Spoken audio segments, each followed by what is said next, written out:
just because someone has a big following, it doesn't mean that they are able to monetize off it. It can be easy to make money on TikTok. I don't like performative humility. Okay. You know, there's a lot of people, I just don't like it. So humble. Yeah, because it's pretentious and it's virtue signaling. Yeah, you know what I'm yeah. saying? But I'm very big on speaking accurately about myself as well. Yeah. So I won't exaggerate anything about myself, but I also won't do myself a disservice. Give me my money because this is what my value is. This is what I said I'm charging, and this is what I'm going to get. We have TikTok extraordinaire. We have Simply Sayo here. How are you doing? I'm fine, thank you. How are you? I'm very good. I'm so Good. glad you're like in my house. I have seen you on my feed over the last couple of years.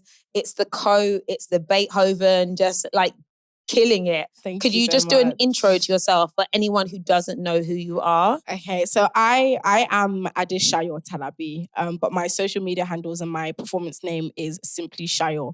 I am a spoken word artist, content creator, satirist, favorite child, chosen one. Do you know? I love this. Chosen one. There we go. Don't mind me, but I'm definitely the favorite child. So okay, yeah, fabulous. That's me. Did you go from having like no profile to like just your friends, like 100 people, like on your Instagram to just blowing up? I think it was in February that everything happened. So before the video, I had about like just a little over 2,000 followers. Mm-hmm. So who were they? It was just like friends, people that I know, people who we connected online and stuff like that. So yeah, it was just 2,000 followers, and then within a few weeks, it just kept on growing, and then within like a few months later, it was on like 100K. So wow. Yeah, it was wild. I feel like there was like this moment like during the pandemic where it was like pandemic power really like pushed quite a lot of people like forward. And I think either you were good at being able to like propel and utilize that, or you were just there for that season. Yeah. Like it didn't really hit afterwards. But I think it was a really great like platform for many, many creators 100%. To really take it somewhere and really push and be really consistent. But I'm presuming you had no strategy or anything before that viral moment. But did you think, you know what, I need to do something here? Yeah, so it was during my master's actually that I never really saw myself working in like a traditional role. Do you know what I mean? Yeah. So whilst I was doing my master's, it kind of dawned on me. I was like, this isn't what I'm passionate about. So whilst I was doing my master's, I was still working full-time as a cleaner in a hospital and as a healthcare assistant. Yeah. So it was just a lot to juggle, and I realized that's not what set my soul on fire. That's not what I wanted to do. Yeah. So I was having conversations with my best friend, and he got tired of me like complaining and like, oh, I don't want to do this. This is what I want to do. I want to do this, blah, blah, blah.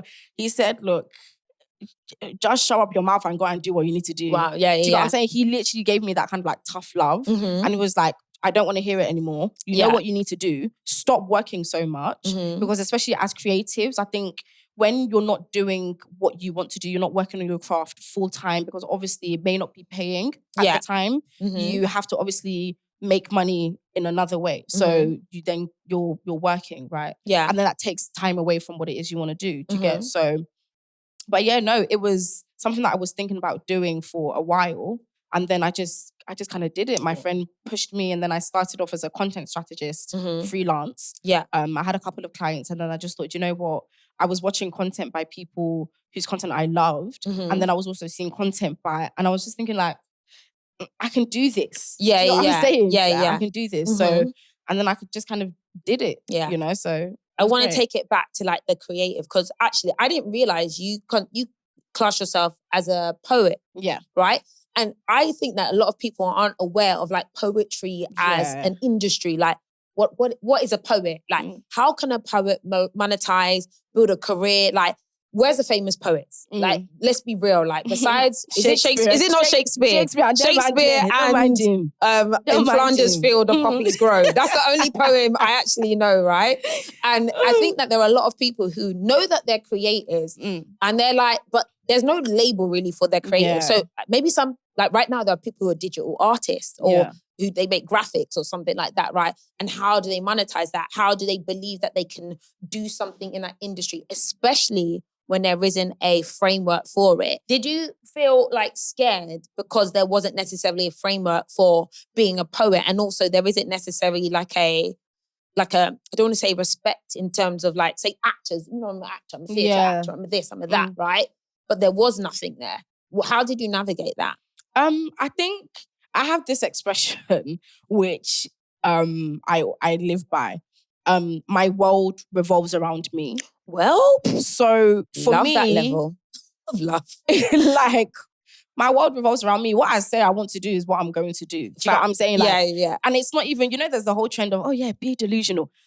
It's not delusion when you believe it. Yeah. Do you know what I'm saying? My world revolves around me. So for me, it's very much what I've set out that I want to do. I'm going to do it. I didn't know how I was going to do it, but I just knew that that is what I wanted to do. I wanted to pursue a career and create and earn a good, and have be able to live a good lifestyle and be in a good financial position with my words. That's what I've always been very proud of. I'm really I love having conversations with people. I love exploring the world and then expressing myself through the world and stuff like that. So through my words, sorry. So even though there wasn't the framework for the kind of poetry that I want to do, I was like, cool. I'll create it. Do you know what I'm saying? It was just I'm making it up as I go along, essentially. But because I have so much faith in the vision, in honoring the vision that I have for myself and for my life, I know that I'm never going to lead myself astray. Whatever it is I've decided that I want to do is what I'm going to do. And I don't think that the technicalities of how I'm going to get, what's my own with how I'm going to get there? Let me get there. Just see me get there. I need to take it back then, because that's a very much a level of delusional belief. Where did that come from? And I can relate to this delusional belief. I feel like it's very much an African thing.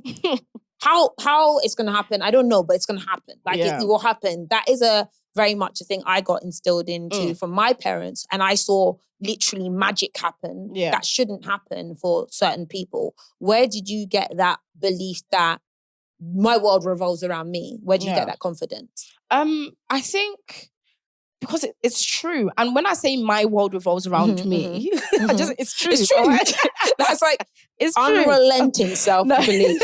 Okay, good. No, I'm always I say my world revolves around me as opposed to the world revolves around me. It's completely different. That's good. Do you know what I'm saying? I think a lot of people allowed themselves to get sucked into other people's orbits and into other people's dramas, other people's desires, other people's lives, other people's everything, essentially, because they're trying to, instead of create something from themselves and from the vision that they have for their own lives, they're trying to recreate what somebody else has done. And there's not as much originality in that. Do you get what I'm saying? So I've always had that faith. That's why I said I wouldn't call it delusion, because I believe it. That's faith, no?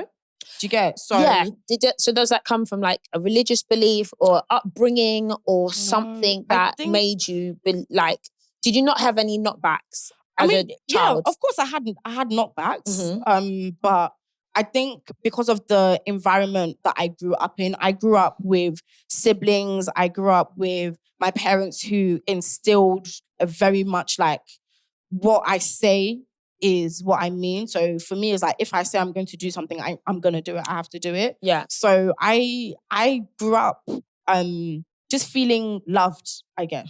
You know what I mean? So having that kind of support system, and my parents and my siblings always knew that I was this person. I've always been quite confident and bold and quite stubborn. I get it from my parents, to be honest, in particular my dad.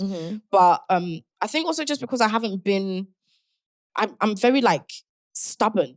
Yeah. I'm very protective of myself and I always have been.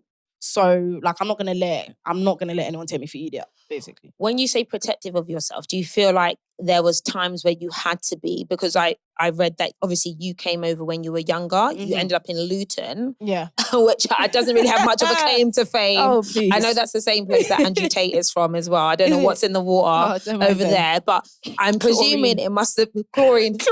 Wow.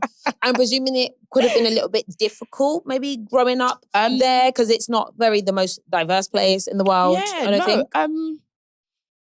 So I came here from Nigeria when I was 5 years old. So okay, fine. We came to London first.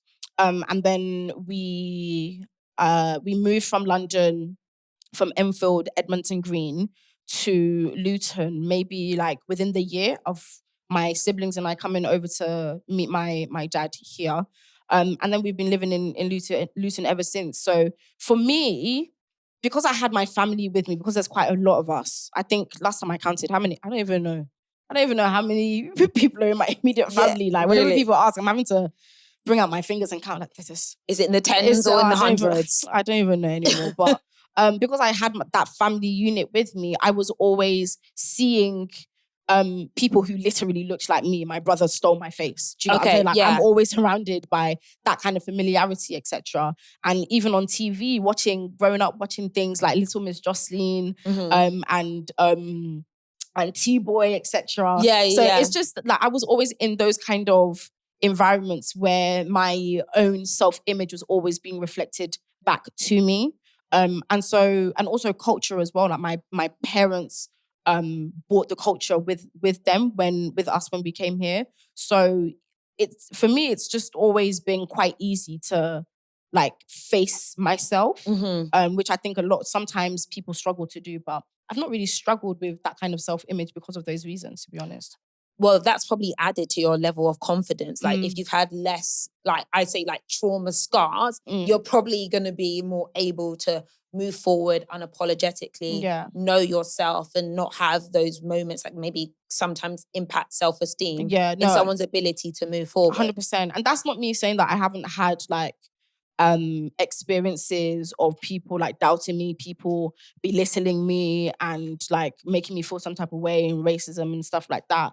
I think because I have this very Nigerian stubborn Yoruba mentality. Yeah. You think you can defeat me. You think you're going to come and 100%. talk to me. Yeah. No matter the difference in age, etc., or difference in race, or like I was always raised to have my own back.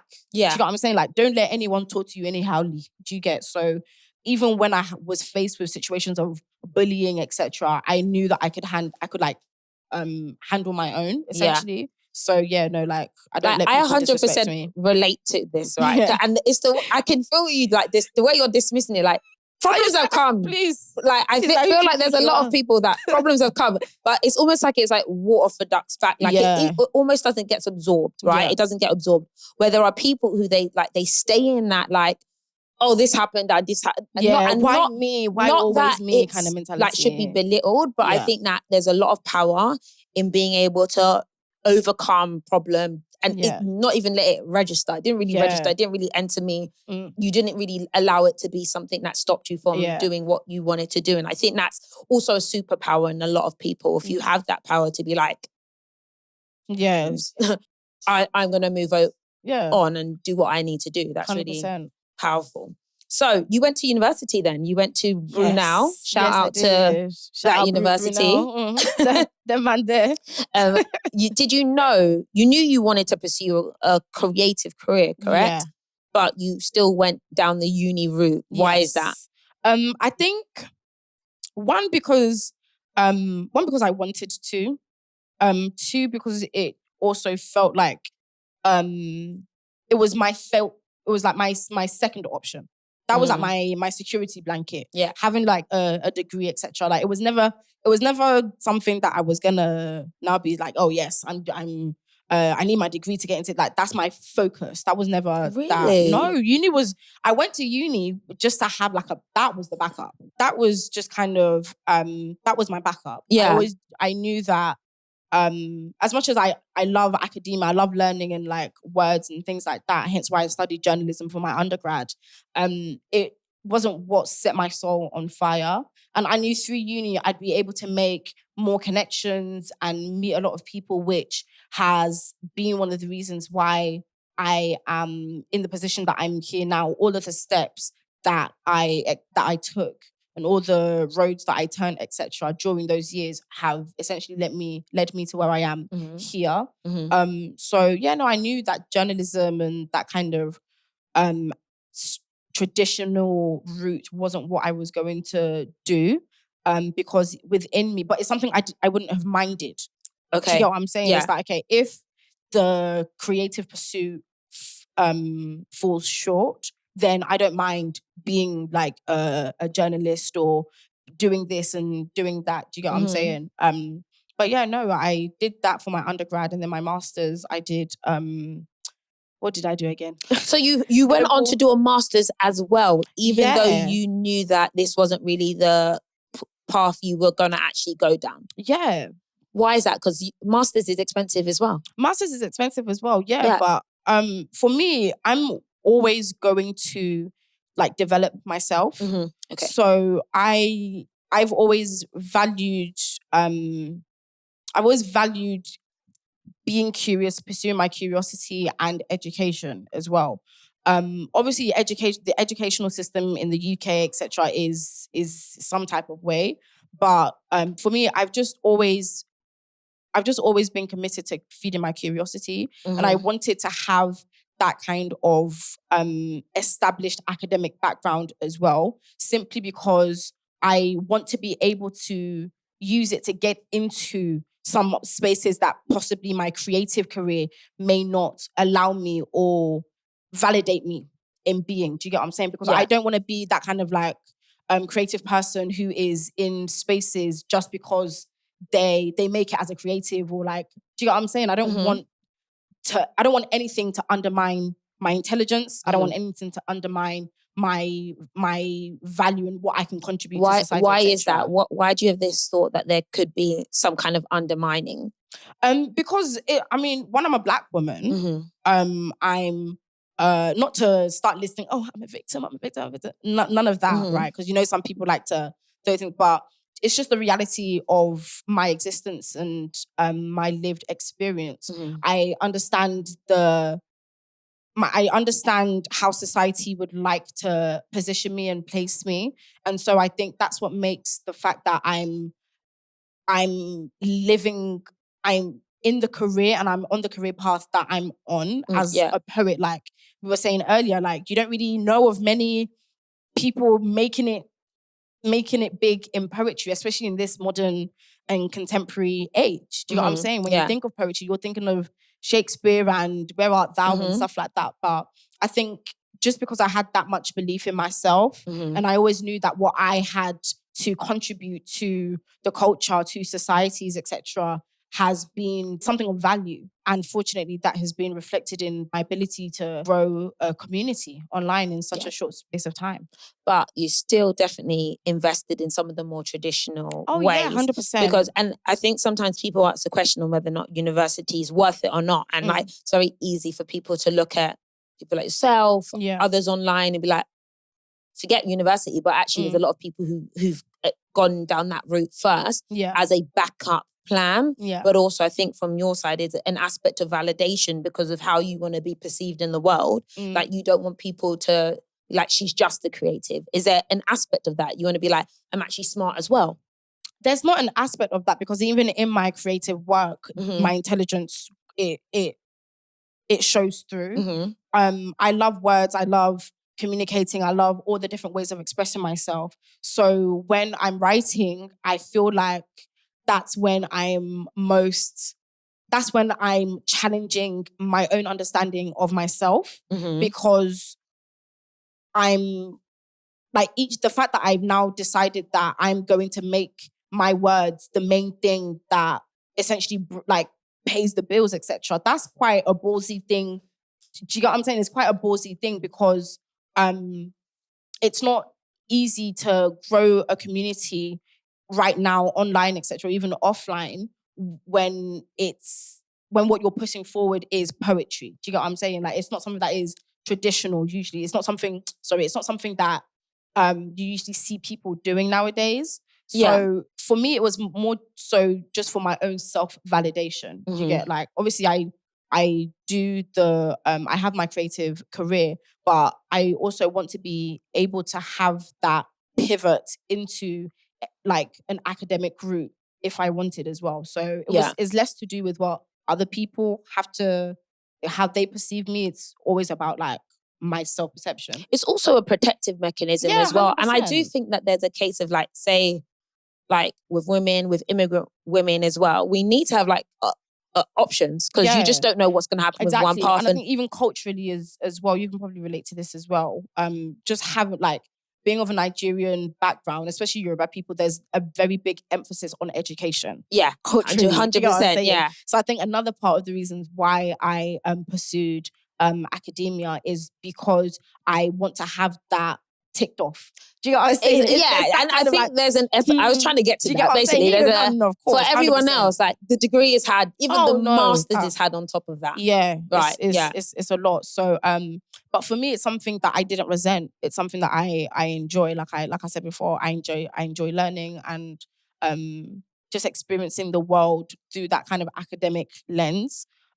Just because it's another way to help grow yourself, even if some people go to university and what they get out of it is a different kind of is something other than the degree. So they get more than just the degree out of university. Do you get what I'm saying? And that's what happened to me. So what do you think you came out of university with? Like, what's a key thing besides your degree? And I know you got some awards as well. Did you get some awards? Yeah.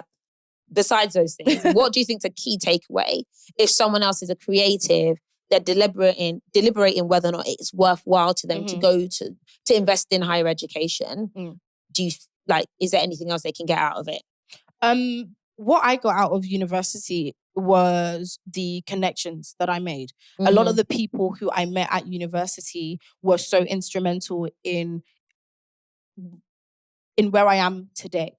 So if not for that kind of environment, because you're in an environment of study. Do you get what I'm saying? You're in an environment of clearly ambitious people. Obviously not everyone goes to university with that kind of ambition, etc. But you're in that kind of ambitious space.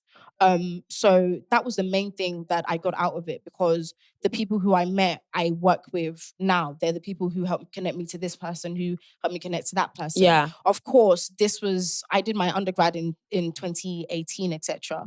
Well, I graduated in 2018. I think I started 2015. So a lot of things have changed since then, especially when it comes to connectivity and digitization, etc. Yeah. It's a lot easier now to be... it's a lot easier now to connect with people. So what I would say to people who are, to creatives who are considering university, it's 50-50, I would say.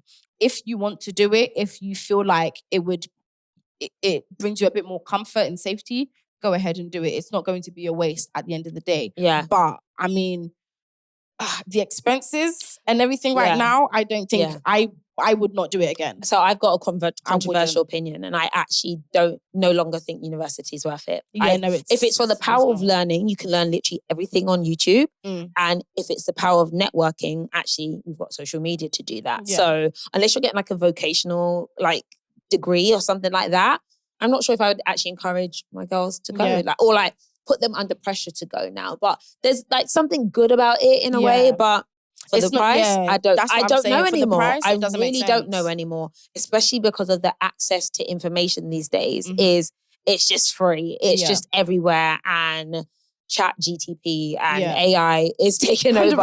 100%. So it don't really matter. University degrees also have less esteem.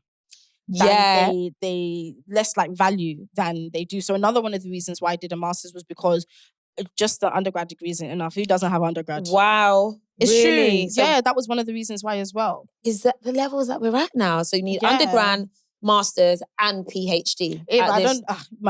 One of my friends just finished her PhD. It was one of the most stressful things that she has been through. So, but those are essentially because it's so... It's a lot more accessible now. And it's sad that is how, I guess, the culture of capitalism and everything and within the educational sphere is set up, but I mean, that's how it's set up now. Do you know what I'm saying? If you want your degree to have a bit more value, you're gonna have to do another one, essentially. And as someone who employs people, I really don't look for degrees or masters. I look for skills, like actual. Where did you work? What did you do? Even what did better you deliver? If you're self-taught show as well. me, show me what you did. Yeah. Right. I want to get more into like your experience as a TikToker. We're going to get into the nitty gritty. We're going to talk about the numbers. I'm going to do my eye shaker.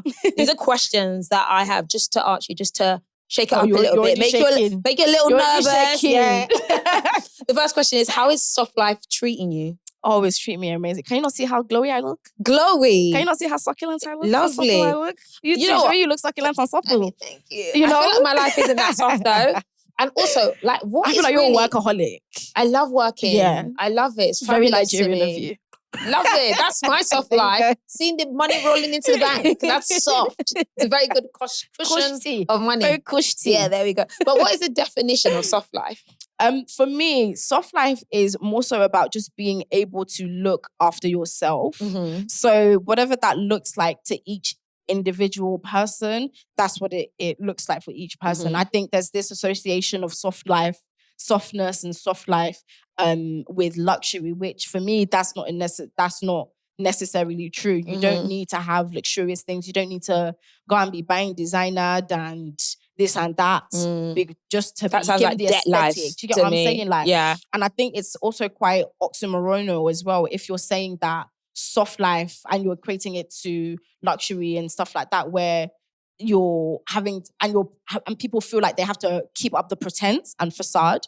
How can your life be soft if you're pretending it to be like that? Doesn't make sense. So it's just about not forcing things and just putting yourself first and making sure that you understand that you can't give more to other people than to yourself. So it's more about like just being introspective.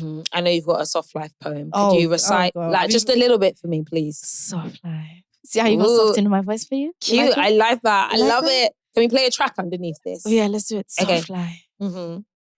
More than just a lifestyle. It's a way of life.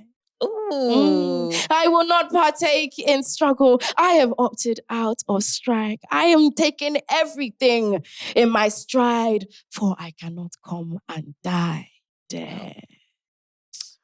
Big There we go. Softness. Should we end this here? Let's let it ruminate. Let's really ponder on the softness. Let's lay back in the softness of it all. Fabulous. We're going to talk about money, so there's no room for soft life when we talk about money. I joke, but I love it. Have you ever lied to anyone about the price of something expensive you've bought? Yeah. Why? Not bought. Okay. Probably just my apartment. Yeah. To my parents. You didn't tell them the true price. Yeah, because was it silly? I couldn't tell them. Just because they wouldn't, I needed my own space. Because obviously I was living with my parents before in it. So I only just moved to London in I think like March, April last year. So it's not even been like a year yet. But trying to find a place. Yeah, there's a cost of living crisis right now. It was so expensive. Bad. It was so bad. But for me, I knew that I was moving out because it was just my time and because of work as well. I knew that being in that family environment, etc., being at home when I'm trying to film content for a client, mommy is now saying, Sayo, come and wash the dishes. Wow. I said, Mom, you're interrupting my filming. Can you let me wash the dishes later? And parents don't respect I could be on a shoot with, someone big and my mum already doesn't care. Like, answer the phone. Yeah. I'm like, working. They don't respect what work means at all. Don't get me started on the whole working from home. It's not work. Jobless. Just turning up at your house you're like I'm not working. You're jobless. Oh gosh, yeah. They think you're jobless, but I just had to move out and I had to tell them. I don't even think I even told them, to be honest. I think I just downplayed it, but it was like, again, it's just it was an investment that I needed to make in it. So no regrets.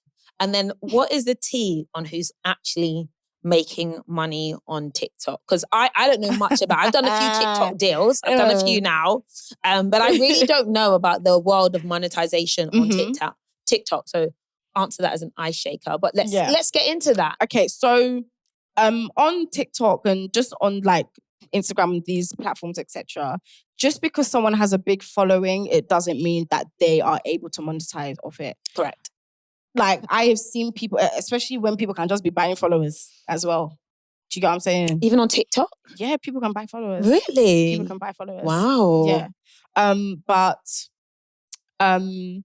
Just, like I said, just because someone has a big following doesn't mean that they are making money. So I'm fortunate enough to be in a position where I'm able to monetize my content, etc. quite well and quite regularly. And that's mainly because I have management. So I'm managed by Season 25. They're amazing. Like, they're like family now. So it can be easy to make money on TikTok. But it's just about making sure that the content that you're creating is easy to monetize, or even if it's not, because my content is quite niche. Yeah. Presenting it in a way that brands and companies, etc., can see themselves using your platform for marketing, etc. That is what you want to do. So with me, I get commissioned to write pieces. So like as ads. So like so like a company or whatever will reach out and they say, hey, we want to create an ad. Can Sayo write a poem, or can she narrate? Can she tell a story or whatever over this? Can she go to this experience? Yeah. This exhibit, do this. So there's so many different ways that I'm fortunate enough to be able to monetize my following. Let's explore content. that, because I presume you wouldn't have known that you had these options for monetization, because that's new to me in that you'd be commissioned like a writer. Yeah. Because you are a writer at the end of the day. You'd be commissioned like a writer to write for something that you may not even feature in. Yeah. Is that what you're saying? That you'd get paid for that? Yeah. That is like insane. So sometimes they'll want like a video. Sometimes a brand or a company for a campaign will want just me to write and for me to put my voice over it, etc. So I've had a lot of those. But yeah, no, it's been really, really fun. I think that's the main thing as well. For me, just making sure that I'm able to have fun with what it is I'm doing, because I've turned something that I love, my hobby essentially, which is writing, which I enjoy, into my work. And sometimes when you turn a hobby into a hustle, it doesn't translate well. How would you balance that? So I've been a creator for a long time, and I've seen like people come and go, and I've also done everything for the check at some point in time and been like, oh, I'm also tired of this, and not done everything for a check. So how do you make sure you like stay passionate and enjoy it, but also monetize it? For me, it's very easy, because everything that I do, my content is very authentic and genuine to who I am. Like, I'm dramatic, I'm theatrical, I'm over the top, I'm extra. I like to talk. I like to talk to people. I like that. It's very easy for me. And that was the main thing that I wanted. Like, when I had finally decided that I wanted to commit to being a content creator and putting performance first, etc., it was something that I really considered. Because at the beginning, like when you're first trying to figure out what kind of content creator you want to be, etc., you're watching these videos on other content creators and the advice that they give. Do you know what I mean? Yeah. And the main thing that just kept sticking out to me, that I even had innately in my own mind and heart as well, was to make my content authentic and effortless. Okay. So me, like, that's really just me being me. So when people, even my managers, when like they reached out to me, etc., and we had our meeting, they were like, and then we started getting to know each other more. They're like, no, like this is really who you are. Like, you're not different. Because there were some people who completely change out. Do you get it? Like, it's very remote. Yeah. I mean, I've seen some really people are really funny on TikTok, and in person, there's nothing there. It's obviously that's not to say that it's their job to always be funny, etc. Yeah. Like, there's obviously varying degrees of it in it. Do you get, like, because some people go onto the internet and just flat out lie. Right. Okay. Yeah. So for me, it's just about making sure that what I do is genuinely me, because that's how I'm going to want to keep writing and want to keep making my content if it's just me being me. Do you ever feel like you need to protect any like side of you? Like, do you share all sides of you? Because for me, I found in the past where I was always me. I was always me for a long time. I gave everything, my heart, my soul, my womb, everything was given. And actually I got to a place where I couldn't give all of myself. And actually I was able to show up better by actually holding parts of myself back, but also still being real in a way. For me, I don't share everything, but what I share is real, and it's me. Like, I'll go into my story, I'll make posts with my hair stiff and dry. I don't care. Like, I'm gonna be me. Like, I'm not gonna say, oh God, I have to do this. I have to put up a front or a facade or whatever. Like, I don't feel like that. So for me, I think just making sure that whatever it is that I do decide to share is actually who I am. Do you get? Yeah. So that's what it is for me. But I mean, no one is entitled to all of me anyways. You know, like however much you as a creator or whatever want to share with your community, with your audiences, how much that's your prerogative, you know. Not everyone needs to be privy to every piece of information about you and your life, you know. What do you do on the days when you're not feeling it? Like when you're not feeling like showing up, but you have to?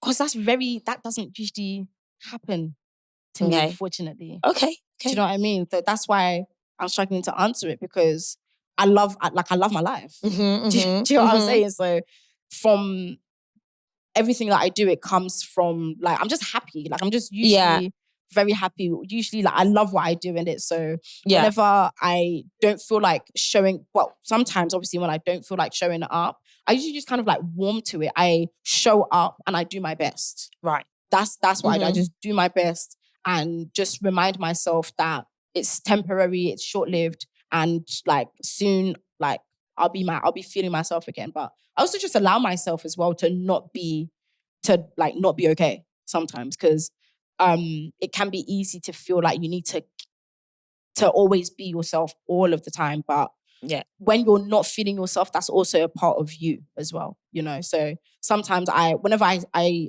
struggled with mental health quite a bit last year.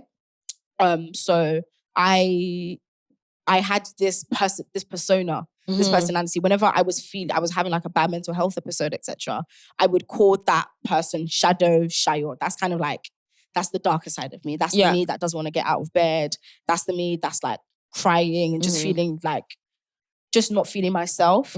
But my friends have said that, like, you need to embrace her. Do you know what I'm saying? So it's okay not to be okay. When you're feeling sad, like, you're entitled to all of your feelings. Do you get what I'm saying? Do you know maybe what would trigger that? Because I think it happens actually a lot with comedians, that often they bring the party, they bring the energy, they bring the life, the soul. And actually, because they drain quite a lot of themselves, that they can have the come downs can be dark episodes that are actually worse for those who give of themselves quite a lot. So do you know what would have triggered those moments for yourself?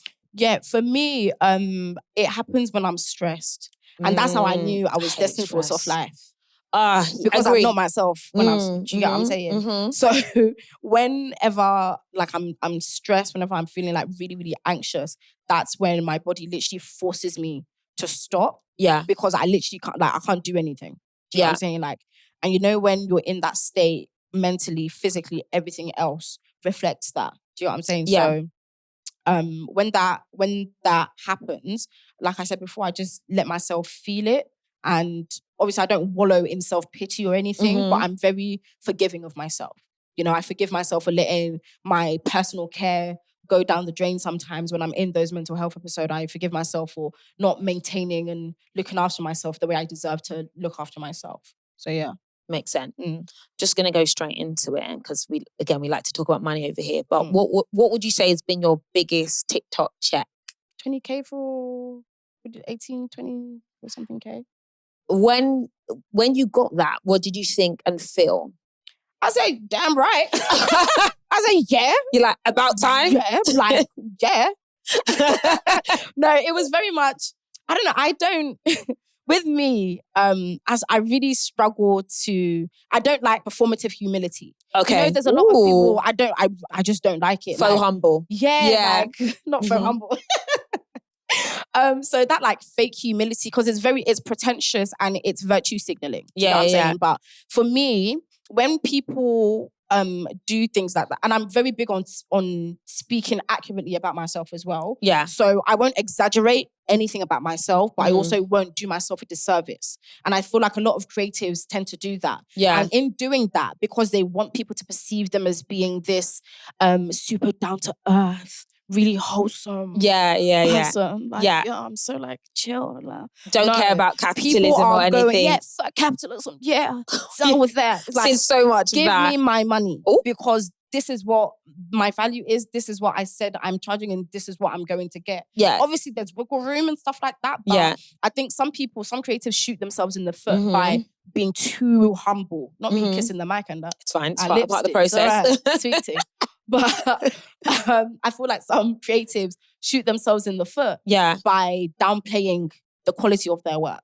Yeah. And so because of that, people are these brands, these companies, etc., they're gonna come and take you for idiot. They're gonna lowball you because you haven't spoken of yourself in a way that's accurately representative of what it is you actually bring to that kind of table.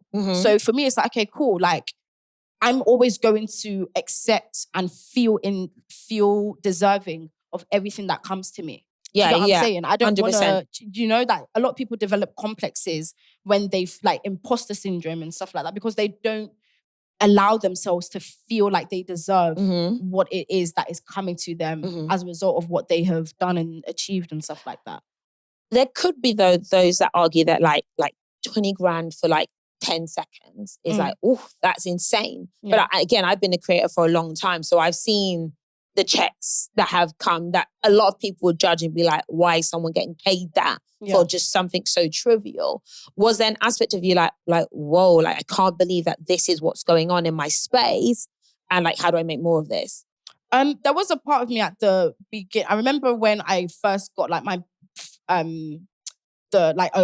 a big amount of money. So this is even before I was like a creator. So for me at the time, it was a lot. So at work, I think I was owed some money. So they paid all of the money into my account. And it was like a few, I think it was like 3K. It made me so uncomfortable.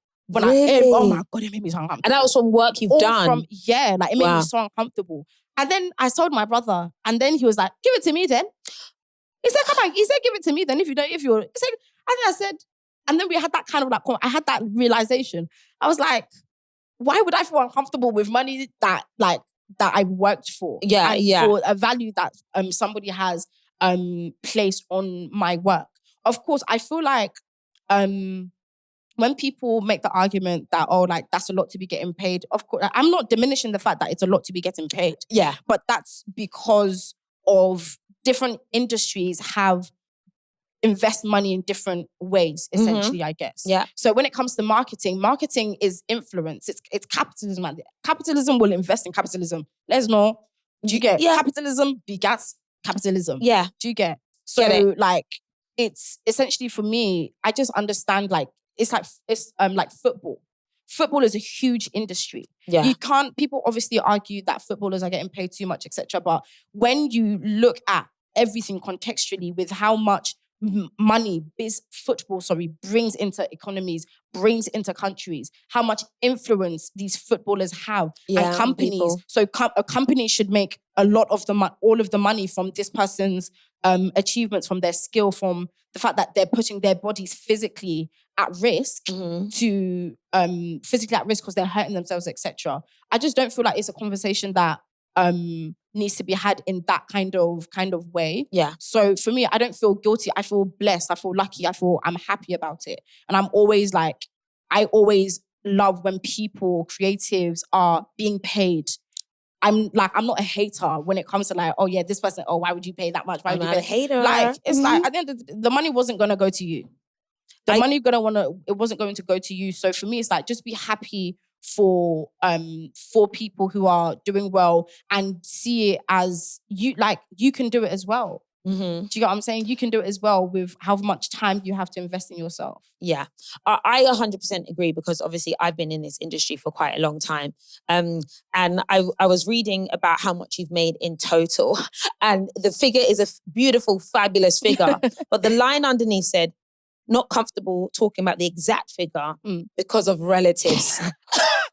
And I burst out laughing. You know what it's like. That it's going to be a secret figure. Wow. Because I know what it's like. You know, there's an auntie over here like, oh, hey, baby. Yeah, I heard you made some money. Yeah. Like, is that a pressure you feel? And you mentioned you have a really big family. Yeah. Why was that you didn't want to disclose your figure because of that factor? I want to hear more on that. Do you know what? Yeah, I think it's just because as much as I want to and I plan to do the things that I plan on doing for my family and the people I love, and just not even just family, like friends, etc. I've only been a content creator for a full year. Like it's only a full year. It's just a year. That is insane. Not the gasp in the room. It's a big gasp, because it's it's very scary as well. Yeah. So for me, it's like, and because what I do is quite visible as well. Do you get what I'm saying? Like, I'm on the internet, my content gets shared a lot, etc. So, which I'm really grateful for. But because I'm just getting started. But sometimes people don't allow you that like grace period of just sorting yourself out first. You get, obviously, when I'm able to help and when anyone needs help, I'll like help, but it can't be something that I make a habit of. Do you know what I'm saying? So yeah, it's just about pouring into yourself before you can pour into other people. So that's what it is. And I'm just quite protective of myself, because I don't want the guilt of putting myself first. Do you get what I'm saying? Like, when I'm able to help, I'll help, of course. But I also don't feel like it's something that should be thrusted upon me just because of this and that, because it takes, like, I worked for that. Do you know what I'm saying? I worked for it. I want to do this. I have plans for it. So do you feel under pressure to like provide for anyone or your family or to succeed? No, I don't feel the pressure. I think it's just the desire. You want to? Yeah, like, it's just the desire. Like, it's not a pressure to do it. It's just something that I've always seen for myself. It's always something that I believed that I could achieve. And so that's just what I've kind of aligned myself with doing with all the decisions that I've made. I've always had the idea of, I've always had the thought that, okay, cool, is this going to help me get to where it is I want to get to? So I don't feel the pressure, but it's exciting. It's so fun. And the way that everything is going, like, I have a lot that I'm working on this year. So I'm just really, really excited just to really establish my art form. Because I'm at the end of the day, like, I'm a spoken word artist. I'm a performer, you know. The reason why I started putting my content online was because just before the lockdown hit, I decided that I wanted to go back to performance poetry and performing and stuff like that. But obviously, when I wasn't able to because of lockdown, I just started putting my things online. So yeah, it's just the desire, because I'm excited to see where this thing can take me. So being quite like new in your career, have you had any complete failures or flops just yet? Do you know, it's more so rejections, actually. So I'm branching into acting as well. So there've been a few bits that I've acted in, etc. But just being comfortable with rejection, because you're not going to get everything that you want, which is normal. It's very human. Yeah. But I deal with failure and redirections and rejections, etc. quite well, because I have so much faith in what it is that I have so much faith in myself, essentially, that I never sweat like a campaign, like losing a campaign or losing a bag or being rejected for something, because I know that, one, I'm going to be fine, and two, there will always be more opportunities. I'm the kind of person, fortunately, whereby opportunities come to me, they present themselves to me, but then I'm also quite active in pursuing and creating my own opportunities as well. So for everyone, not even just people who work in the creative field, creating your own opportunities is something that, and showing that kind of initiative is something that will get you very, very far. But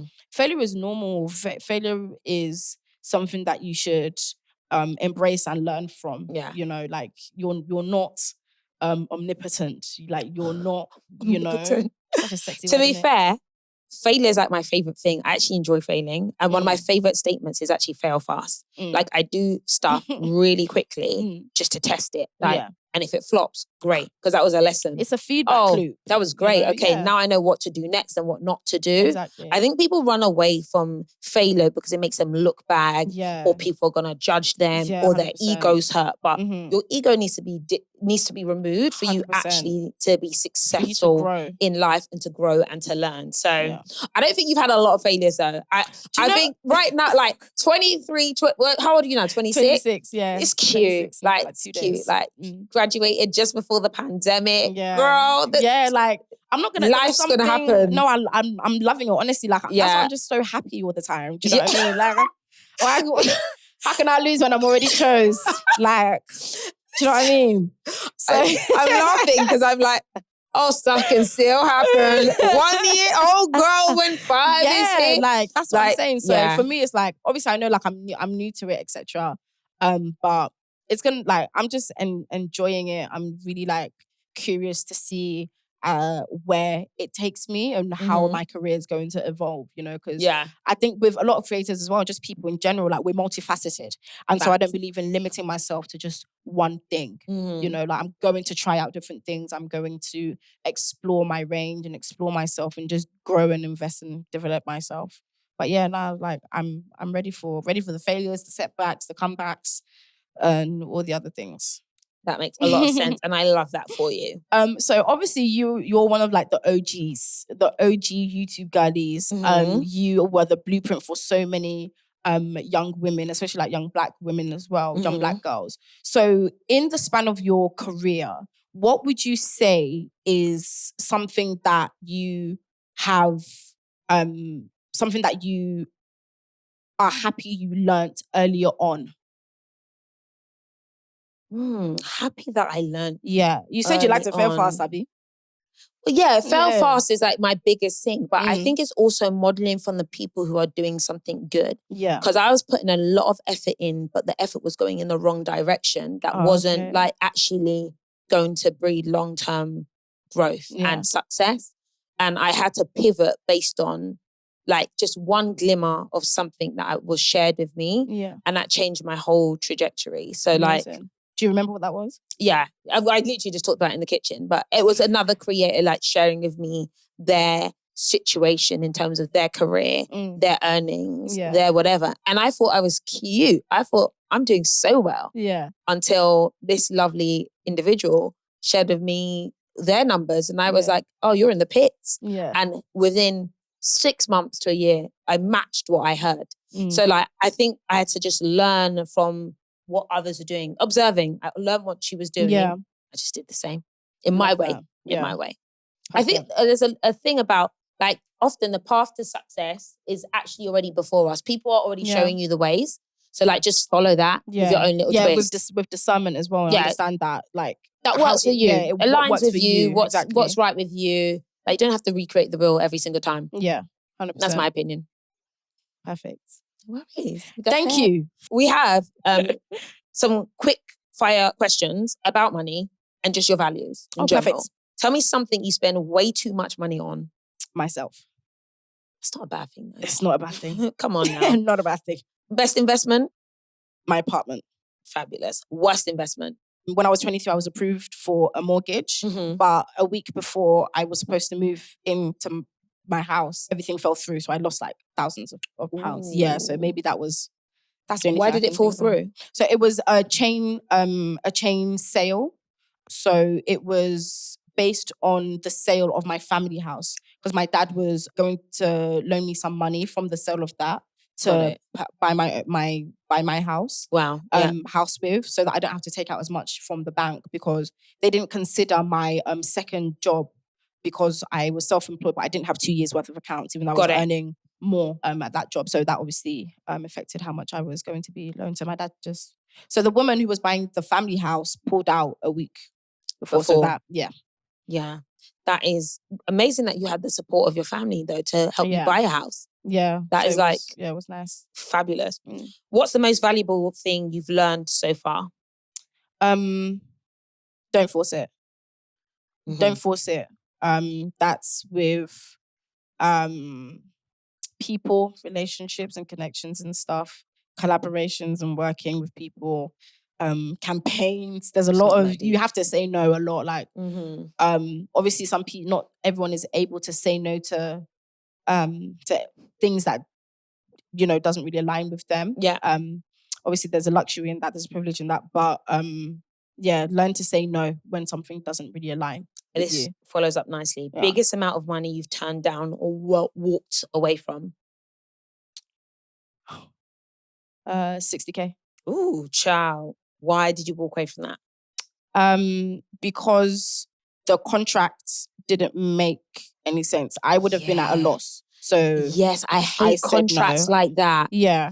You know what? That might have been the same contract. We can talk about that because I recently had to say, like, it was in you know, I like to be transparent about numbers. It was in the hundreds of thousands. Yeah, and I had to remember say one year. Oh yeah. But it's relative because hundreds of thousands is a lot. Yeah, it's a lot of money. It's a lot of money. And I turned it down. Yeah. And I was like, how can I do that? But that's also a level of like confidence. Like, I'll turn it down. I really don't need that back. Well, I do. No. Anybody wants to offer me hundreds of thousands, I'm very open to the right contract. Thank you. Oh, child. But yeah, sometimes you have to say no. And do you have a money motto? Money after Mek. Money after Mek? Money after Mek. Let's leave it with that. Well, I was going to ask you that, like, what do you see happening next? Especially hearing that your career's, it's like 1 year deep. Yeah. Which is there's a risk in that. Yeah, it's of course. so new, right? Yeah. But people would have said the same thing to me when I left my job and I became a YouTuber. Like an OG I've been doing this for 12 years Exactly. and have done like pretty well. And I'm trying to learn the whole TikTok platform, but I'm not that interested. I'm medium interested. But where do you see things going for yourself and the industry as a whole? For myself, I see myself like touring. I see myself like performing. I see myself selling out shows and just growing and developing my art. Mm-hmm. So I'm currently working on an album whereby I'm going to extend all of the, like some of the pieces, most of the pieces that I've written. That are online, because a lot of my a lot of people within my community have asked or have voiced their frustration at the fact that my pieces aren't available on like streaming platforms. Right, yeah. Do you know what I mean? Like if they want to listen to one of my pieces or whatever on their commute to work, or just because they have to scroll on my socials to get it. So I'm working on an album, on an extended project. So that's going to be really, really fun. So all of the pieces have their own individualized and catered music to them. Yeah, so like basically you're a music artist, but a poetry artist. Yeah, so like it's just really, really fun. Like there's so much scope within poetry to grow and to develop and create something different each time. So that's what I'm really, really looking forward to. So the EP, the tours, the live performances and stuff like that. So it's just fun. It's just exciting. Well, I love hearing that as a creative, how you're able to navigate multiple different mediums and through the power of social, you're able to kind of create and build your own audience and then take it to the next level. So wishing you all the best in your endeavors. I think we're going to wrap up here. Where can people find you? I'm really showing my bum now. Do I even know my own handles? Wow. Hey, I'm showing my bum. What is it? On Instagram, it's simply Sayo. So simply SIMPLY SAYO, no H. And then on Twitter and TikTok, it's simply _Sayo, or spelled the same way. So that's where I'ma be. Fabulous. Well, thank you. Thank you so much for having me. I love this. No worries.